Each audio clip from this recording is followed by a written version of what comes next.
Le circuit Homme-Fort est une présentation de Discount, XPN et la municipalité de Saint-Odilon.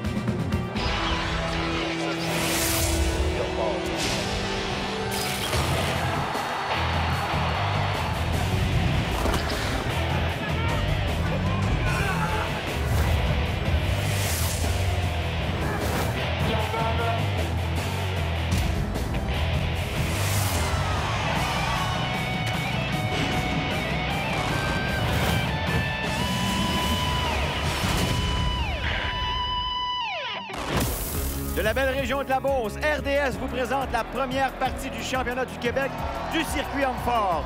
Ici Martin Gauthier pour analyser l'action. L'historien mondialement connu dans le domaine de la force, Paul Hall. Paul, ça va?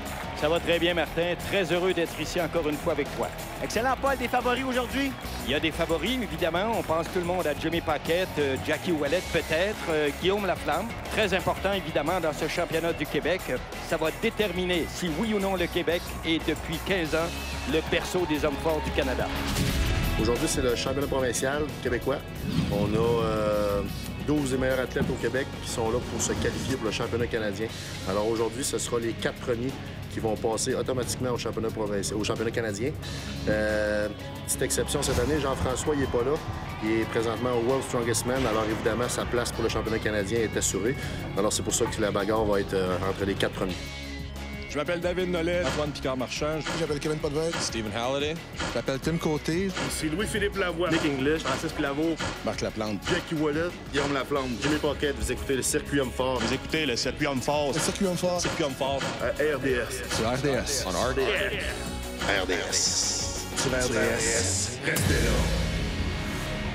En ouverture de compétition, on a la première épreuve, le lancer du baril. Paul, parle-nous donc un peu de l'épreuve.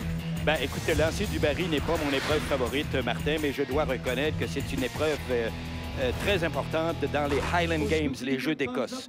Une épreuve qui est un classique. Ça demande énormément de coordination. Et quand on regarde les charges, ça a l'air de rien. Mais 40 livres à une hauteur de 15 ou de 16 pieds, ça varie dans les hauteurs selon qu'on soit au national ou à l'international. Ça demande extrêmement de flexibilité d'abord. Ça demande une grande extension des lombaires, notamment. Et il faut que la personne qui est à l'aveugle, il lance à l'aveugle, comprenne dans la dimension spatio-temporelle où exactement est la bonne hauteur pour son baril. Et là, on voit Guillaume Laflamme, le premier compétiteur à s'exécuter. Il a bien travaillé les 4 premiers barils, mais là, ça semble un peu plus ardu pour les 4 prochains. Et je pense que les charges sont et voilà, vous les 50 voyez, livres déjà. Hein? 50 livres, on doit exactement développer beaucoup de puissance en très peu de temps et avoir une très bonne technique, bien entendu. Il est évident que, Martin, une des caractéristiques dans cette épreuve en particulier, c'est la grandeur de l'athlète. Et lorsqu'on mesure entre 5 pieds 9, 5 pieds 10, 5 pieds 11, on n'a pas nécessairement la même portée qu'un athlète de niveau international comme Brian Shaw ou Benno Torbjornsson. Et c'est ici le cas de M. Laflamme. Je pense pas que Guillaume Laflamme est très grand.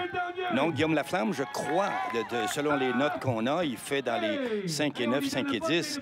Par conséquent, à la base, et techniquement, il est désavantagé. 4 barils en 16,53. C'est lui qui donne le ton à la compétition. On va voir ce que ça va donner, justement, avec notre prochain compétiteur, Marc Laplante. Et là, on a un compétiteur de 6 pieds 4. Normalement, Marc Laplante devrait se démarquer dans cette épreuve.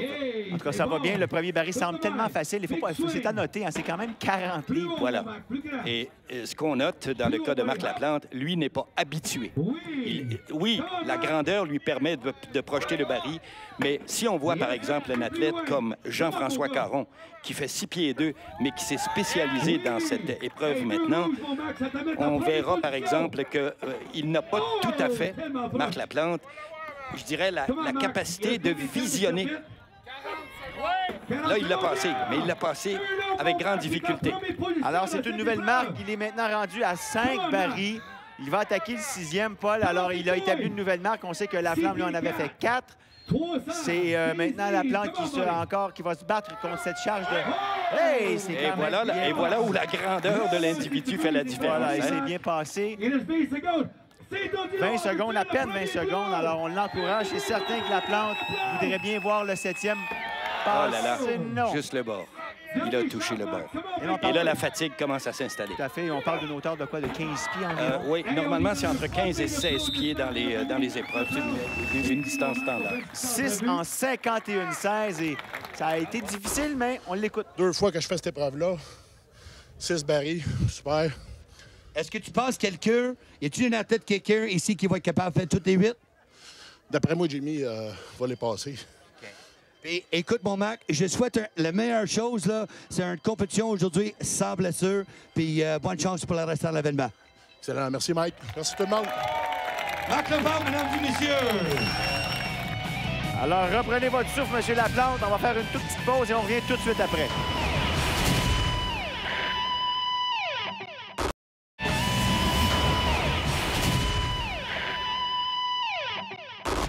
C'est ma première année professionnelle. Je vois ça comme un gros défi.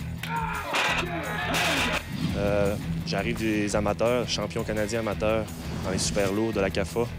Je suis allé aussi au Arnold Classic, j'ai vu des gros gars assez performants. Mais ici, je sais qu'il y a beaucoup de gros calibres, entre autres Jimmy Paquette qui arrive du World's Strongest Man. Ça va être un bon défi aujourd'hui. Nous poursuivons avec l'épreuve du lancer du baril. La marque à battre, c'est celle de Marc Laplante. 6 barils en 51-16. Ça ne sera pas facile à battre. Alors ici, on voit une belle projection. Nicolas English, qui est un athlète, un jeune athlète du Québec prometteur. Alors, on va voir ce que ça donne. Ça va très bien.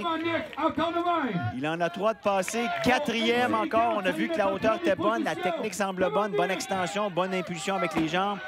Oh! On dit toujours, Martin, que c'est au baril rouge aux 50 livres qu'on sépare les véritables lanceurs des autres. Et on est en train de le constater. Hein? Oh, il en manque très peu, encore une fois, notre ami Nicolas English, pour passer un 5e baril. Il lui reste du temps, doit se concentrer, reprendre son énergie. Et voilà, les encouragements. Évidemment, on entend des encouragements de Mike Sanders. C'est comme s'il était l'entraîneur de chacun des athlètes. Tout à fait, c'est un gars qui s'implique énormément pour les hommes forts. Oh là là! Oh là là! Et ça, comme on dit, c'est passé sur les fesses, mais c'est passé. C'est ça, exactement. Oh. Encore une fois, la hauteur y était. Peut-être pas la technique parfaite. Oh, encore une fois. Beaucoup de fatigue. On voit la fatigue. C'est très difficile. Là, il est rendu à 7 ou à 8 lancés. Voilà. La fatigue a fini par faire son travail. Hein? 5 en 55-46, ce qui le place présentement au 2e rang. On a fait 5 kegs.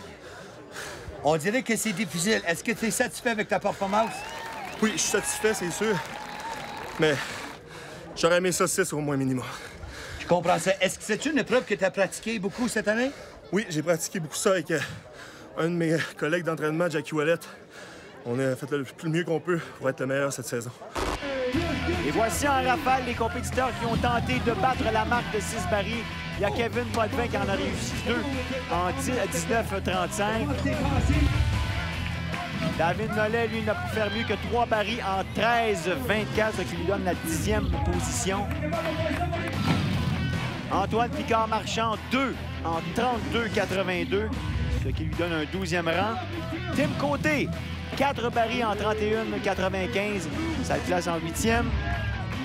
C'était au tour de Stephen Halliday, lui, qui en a projeté 4 au-dessus de cette plateforme en 16-63. Ça lui donne le 7e rang. Et Claveau, lui, 4 en 35-53 pour le placer, lui, au 9e rang.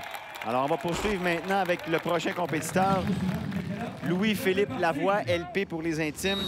Alors, la marque à battre, encore une fois, je vous la rappelle, c'est 6 barils en 51-16.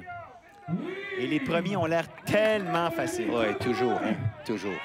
La hauteur est bonne. C'est très bien.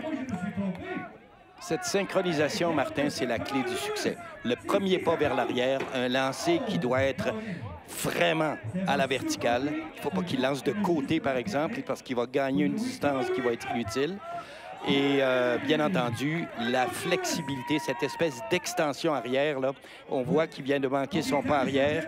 Instantanément, la coordination a été rompue. Il en a quand même... Oh là là! Il en avait 5. On cherchait à, bien entendu... Encore une fois, le baril rouge. Le fameux baril rouge. Il en a passé un baril rouge. Alors, on l'encourage, mais la voix, ça va être difficile, comme tu l'as mentionné. Lorsqu'on se met à lancer à répétition et ça ne passe pas, on perd de l'énergie, de la force. Et là, je pense que... Ouais. On a la hauteur, Ouais. mais on n'a pas cet angle qui lui permet de passer la ligne supérieure. Là. Et voilà. Alors, 5 en 28-87, pardon. Et on va poursuivre avec un favori, si vous voulez, un favori de la compétition, Jackie Ouellet, qui a quand même une certaine expérience dans le domaine. Et là, on voit la projection. On voit tout de suite sa capacité des... Jackie Ouellet, ce qu'il y a de particulier, Jackie Ouellet, c'est l'extraordinaire force de ses deltoïdes. Il y a une capacité, ce gars-là, de pousser, ce qui lui donne un avantage, mais il n'a pas la technique. On le voit tout de suite. Jackie Ouellet se base beaucoup sur une force brute, mais on voit ici que, par la peau des dents, si je me permets, là, et c'était le premier des deux rouges, là. Oh là là. Voilà. C'est pas tout à fait le bon angle. Hein? C'est pas tout à fait le bon angle. Non seulement le bon angle, le bon côté. Le bon côté. Il y a des spectateurs qui ont peut-être pensé que tous les risques étaient permis, mais là...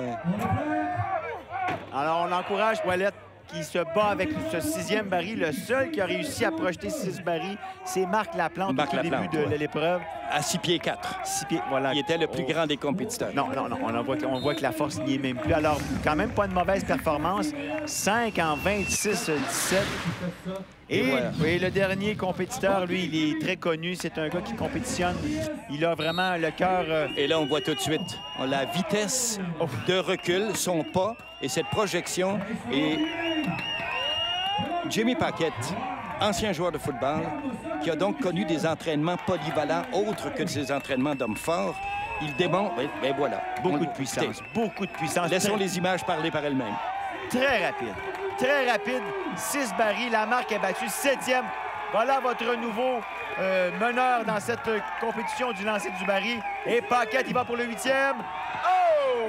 Malheureusement, je pense que ça va... Et là, Jimmy a fait une chose qu'on ne doit pas faire et l'expérience va lui montrer. Ne jamais essayer de rattraper le baril. Laissez le baril retomber.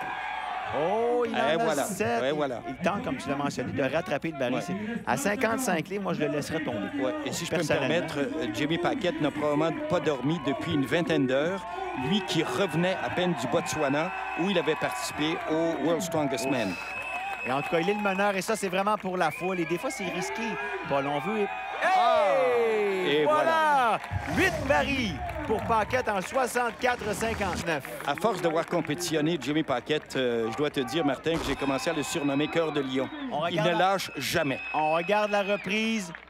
Il a vraiment tout donné. Belle explosion. Oui.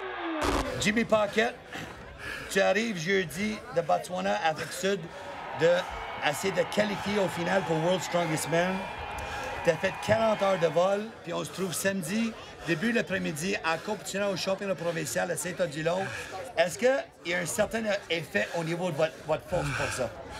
Bon, je suis pas venu ici pour me trouver des excuses, mais c'est certain qu'en ce moment, dans mon corps, il est à peu près 8 heures le soir. Je me suis endormi à 4 heures du matin hier soir, fait que on le sent le décalage un petit peu, mais c'est pas une raison. Je suis ici pour donner mon 100 % puis complètement dominer la compétition. Jimmy, tu es un de nos athlètes les plus jeunes. Est-ce que tu as un objectif de remporter l'homme le plus fort de la province aujourd'hui? C'est mon seul objectif, Max. Je suis ici pour gagner. Le tableau, ce que ça donne au lancer du baril, c'est Paquette qui s'empare des 12 points importants, suivi de Marc Laplante. Ouellet est 3e. Lavoie, English et Laflammeux suivent. Mesdames et messieurs, vous l'écoutez, le circuit fort sur RDS! Après la pause, on revient avec un classique chez les hommes forts, le squat. Restez avec nous.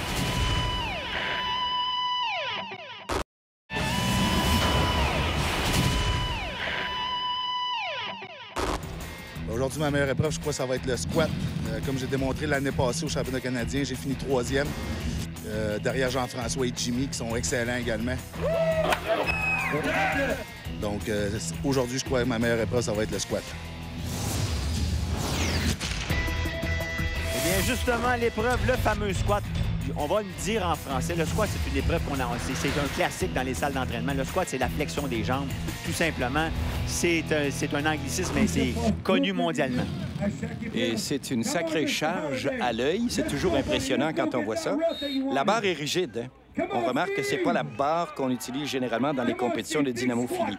Alors, on regarde ici Stephen Halliday, qui est le concepteur de l'appareil ici. Et lui, c'est un gars, là, c'est pas un gars de la région. Alors, on va le regarder s'exécuter. 631 livres. C'est certain que les muscles les plus sollicités, c'est les jambes. Et c'est quand même seulement 2 répétitions avec 631. C'est la marque à battre. C'est quand même bon, mais on a déjà vu des charges beaucoup plus lourdes, Paul. Les charges les plus lourdes, peut-être. On a vu jusqu'à 700 livres, mais l'appareil a l'air drôlement construit. Steve Halliday, 35 heures de route. C'est un gars de l'Ouest. On lui a permis de compétitionner avec les Québécois. Alors, ça a été quand même assez pénible. Il dit que même malgré la conception, ça a été difficile pour lui. On enchaîne cette fois avec Guillaume Laflamme. 631 livres. L'appareil est très beau, très spectaculaire, mais on a déjà vu des charges beaucoup plus lourdes que ça. Beaucoup plus lourdes, Martin. Je dis au-dessus de 700 livres. Mais là, Guillaume Laflamme va se servir de son point d'équilibre qui est beaucoup plus bas que les autres. C'est un très bon squatteur, Guillaume Laflamme. On le voit immédiatement. Sa charge est bien répartie.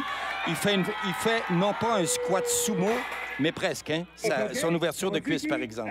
Oh, ça a été très difficile. 2 répétitions comme Stephen Halliday. Ça a été très, très difficile. On a 2 athlètes qui ont 2 répétitions. Pensez-vous, là, à vous deux, il y a un athlète ici qui est capable de faire plus que 2 répétitions. Ça a l'air vraiment difficile. Oui, ben moi, je sais que Jimmy va en faire plus que 2, c'est certain. Mais je suis certain d'aller chercher des bons points avec ces 2 répétitions-là. C'est très lourd. Très dur de stabiliser la charge. Ah, voilà. Il dit quelque chose, hein, de stabiliser la charge. C'est peut-être la difficulté de l'appareil. Guillaume Laflamme vient de faire un excellent commentaire et constat, lui qui vient de passer par là.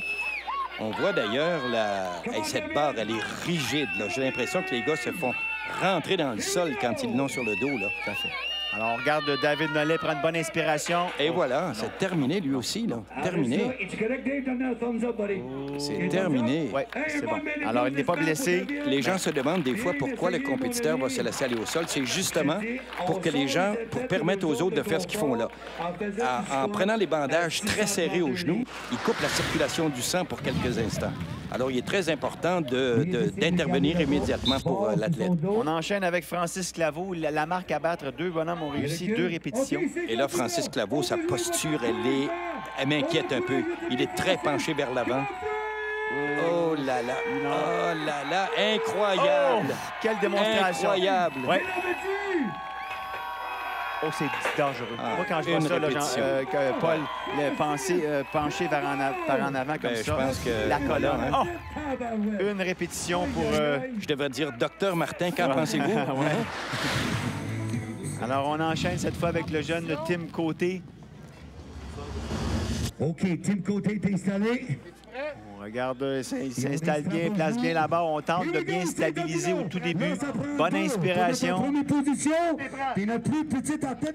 Et c'est parti. On y va, Tim. On prend... Ouf, non.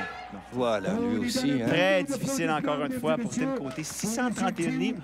On est très surpris, comme on vous l'a mentionné au début de cette épreuve. On a vu des charges beaucoup plus lourdes, mais l'appareil semble tellement encombrant, très difficile à stabiliser. Voilà Nicolas English. Nicolas English, Martin, remarque que... Ah, là, il vient de faire son ouverture de jambes. Je pensais qu'il allait squatter avec les jambes plus fermées, le polygone d'appui plus ouvert. Plus fermé, pardon. Bon. Et c'est réussi, lui-là. Très bon. Très bien. On y va pour une deuxième répétition pour Nick English. Ouf, il penche vers l'avant. Ça m'inquiète. Oh, c'est très bon. C'est réussi. C'est très bon. On y va pour une troisième. On va voir ce que ça donne. C'est la marque à battre. 2. Oh, non. Je vais finir par croire que Guillaume Laflamme avait raison. Hein? À deux répétitions, ça peut être gagnant. Absolument. On lui demande d'enlever immédiatement les bandages. 2 répétitions. Martin, j'ai rarement vu, autant dans des championnats canadiens que québécois, des athlètes de force avoir autant de difficultés avec la flexion de jambes. Tout à fait. Très pénible, très difficile. Louis-Philippe Lavoie, maintenant, qui va tenter de battre ce fameux 2 répétitions. Je regarde les gars reculer avec la charge. J'ai l'impression qu'ils ont 1000 livres sur le dos. On s'est peut-être trompé, c'est peut-être 631. Ah, peut-être 632. Non, c'est peut-être 631 kilos. Kilos, oui. Non, Et non, voilà. c'est terminé. Deux. Et voilà. La première, elle semblait être assez facile, mais on s'est écrasé après une seule répétition. Alors, une répétition pour Louis-Philippe Lavoie. Bon, Jackie Wallet. On a besoin de 3, mon homme. On commence Jackie avec Wallet, 141 kilos, lui a... Comment, Jackie? Normalement, Jackie Wallet devrait bien squatter. Oh, que c'est difficile! Encore une fois, ça m'inquiète énormément. Je pense qu'il a dit Je non. pense que tu viens de voir que le dos vient d'y goûter. Le dos vient d'y goûter. Et là, il indique sa cuisse droite aussi. En plus. Il a dit, il semblait montrer sa cuisse droite. Je ne sais pas s'il est blessé. On enchaîne avec Marc Laplante. Toujours deux répétitions à battre. Et ça, c'est le plus grand compétiteur à ce championnat québécois, à 6 pieds 4. Et quand on le regarde comme ça, de face très rapidement, on pense de voir Brian Shaw. Tout à fait. Hein? Il a la même allure, exactement le visage et tout. Oh, que c'est bon. C'est bien réussi.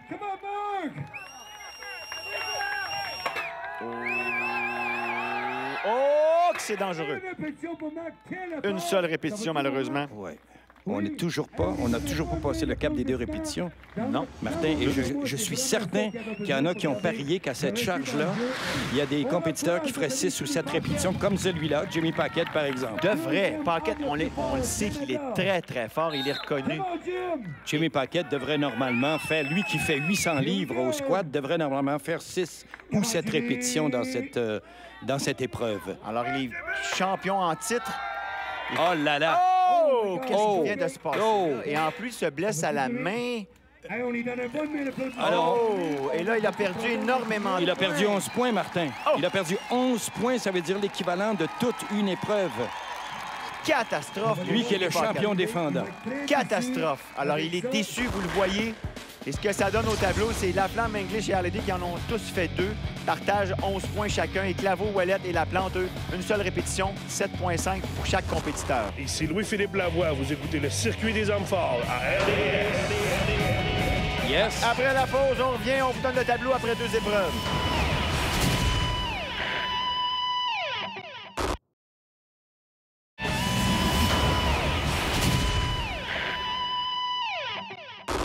Quelle belle foule à Saint-Odilon. Comme on dit, le party à Saint-Odilon, c'est à chaque fois qu'il y a des hommes forts. Ce que ça donne après 2 épreuves, c'est English, Laplante est 2e, Laflamme, Ouellet, Halliday, Lavoie et Paquette est 7e. Francis Claveau, Tim Côté, David Nollet, Kevin Potvin et Antoine Picard-Marchand qui ferment la marche. Ici David Nollet. À la prochaine pour d'autres hommes forts à RDS. Le circuit homme fort était une présentation de Discount, XPN et la municipalité de Saint-Odilon. On vous invite à nous suivre Circuit homme fort sur Facebook. Paul, catastrophe pour Jimmy Paquette. Jimmy Paquette, champion défendant, lui qui a une prétention importante pour le championnat canadien, est dans le trouble. Pour Paul Hall, ici Martin Gauthier qui vous dit à la semaine prochaine.